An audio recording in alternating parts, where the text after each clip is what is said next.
तो नमस्कार दोस्तों, स्वागत है मगध ट्यूटोरियल्स में। उम्मीद करता हूं सब लोग स्वस्थ होंगे, व्यस्त होंगे, ज़बरदस्त होंगे।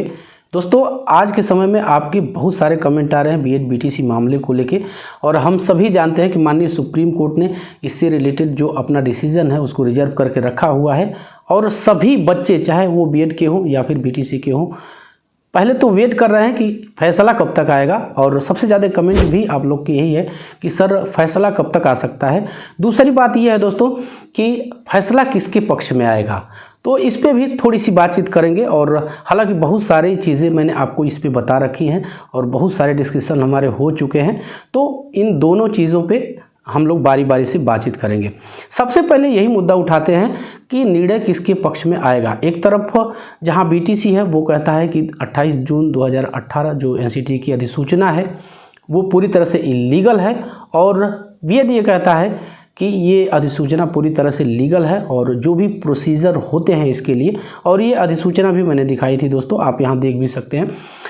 तो इन्हीं मामले के बीच में झूला हुआ है एक नया चीज़। इसमें यह है, कपिल सिब्बल महोदय ने, जो एडवोकेट हैं बीएसटीसी की तरफ से, उन्होंने ये कहा था कि एक आरटी एक्ट 2009 जो है उसमें ये मेंशन है कि जब डीएलएड या बीटीसी की संख्या पर्याप्त नहीं होगी उसी स्थिति में बीएड को रखा जाएगा। तो ये भी स्टैंड करेगा, और राजस्थान से ही इस जो केस है इसकी उत्पत्ति हुई है दोस्तों, और सभी जानते हैं कि वहीं से ये मामला सुप्रीम कोर्ट तक पहुंचा है। और ऐसा उन्होंने कोट किया कि जो एनसीटी की अधिसूचना है वो गलत है, और सिर्फ ये चीज़ बार बार दोहराई जा रही है कि एक मंत्री के कहने पे ये सारी चीज़ें कर दी गई। तो देखिए सच्चाई क्या है। सच्चाई ये है, जहाँ तक मैंने इसके बारे में डॉक्यूमेंट्स भी दिया था, और आप टेलीग्राम पे भी जाके इस बारे में डॉक्यूमेंट्स अपलोडेड हैं, डाउनलोड कर सकते हैं उनको। ये जो मैंने पहले भी आपको बताया है कि जो एनसीटी की अधिसूचना है 28 जून 2018 की, वो जो भी प्रोसीडिंग्स होती हैं, जो भी प्रक्रियाएं होती हैं, उन प्रक्रियाओं के अधीन ही इसे लाया गया था। और जो चीज़ें एक कही जा रही हैं बीटीसी की तरफ से या बीएसटीसी जो भी कह ले, कि सिर्फ एक मंत्री के कहने भर से ये अधिसूचना जो है लाई गई थी, तो इस तरह की कुछ बातें नहीं है। और जो रिटर्न सबमिशन हुए हैं उसमें भारत सरकार ने, जो शिक्षा मंत्रालय है, अब पहले एमएचआरडी था, शिक्षा मंत्रालय ने उस सबमिशन में भी ये चीज़ें कही हैं कि जो भी एक प्रस्ताव दिया गया था एनसीटीई को कि यदि वो आवश्यक समझती है तो इस पे ये गाइडलाइन जारी कर सकती है, और जो भी प्रोसीडिंग होती हैं उस पे लिखित रूप में दिया गया है। और आप जानते हैं कि एनसीटी एक्ट में ऐसा है भी, मैं यदि सही हूँ तो धारा 29 में ऐसा कहा गया है कि एनसीटी कोई गाइडलाइन या कोई नया नियम तभी बनाएगा जब एमएचआरडी उसको लिखित रूप में दे, और ये लेटर लिखित रूप में दिया गया था, इसकी पूरे प्रूफ है। और ये वो जो प्रूफ है उन्होंने सुप्रीम कोर्ट में सबमिट भी किया है।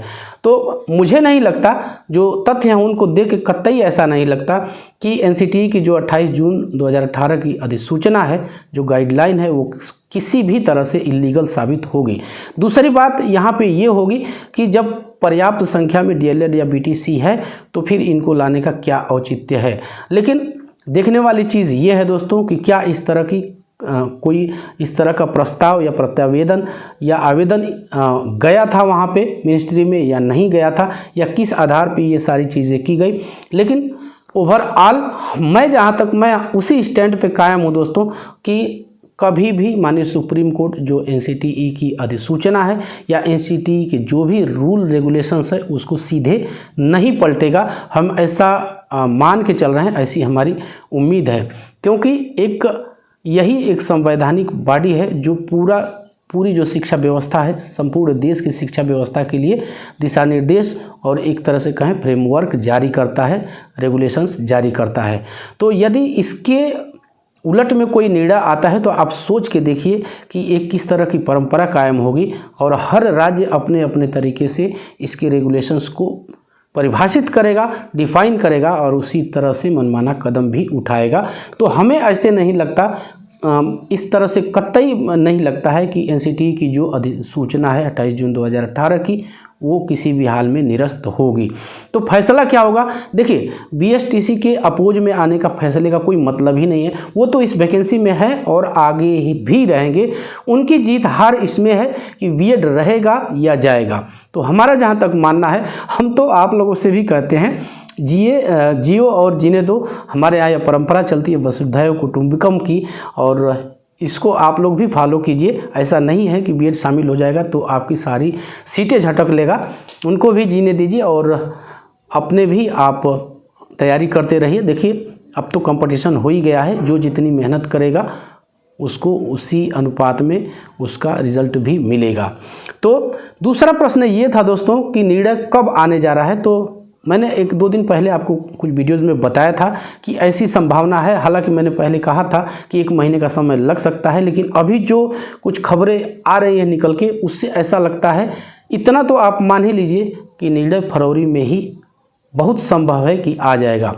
कुछ लोग फरवरी लास्ट में बोल रहे हैं। मैंने जो हम जिससे बात करते हैं, हमने जहाँ तक समझने का प्रयास किया है कुछ कानून के जानकार लोगों से, कुछ सोर्सेस से, तो उन लोगों ने ऐसा बताया है कि 15 फरवरी के बाद कभी भी निर्णय आने की प्रबल संभावना है। देखिए, माननीय कोर्ट है और ये उसका अपना अधिकार क्षेत्र है, उस पर आप कोई डिटेल नहीं बना सकते हैं। तो हम इतना ही कह सकते हैं एक अंदाजे के आधार पे कि फैसला चूँकि बड़े मामले से संबंधित है और बड़ा जनहित का मुद्दा है, तो फैसले में विलंब नहीं होगा।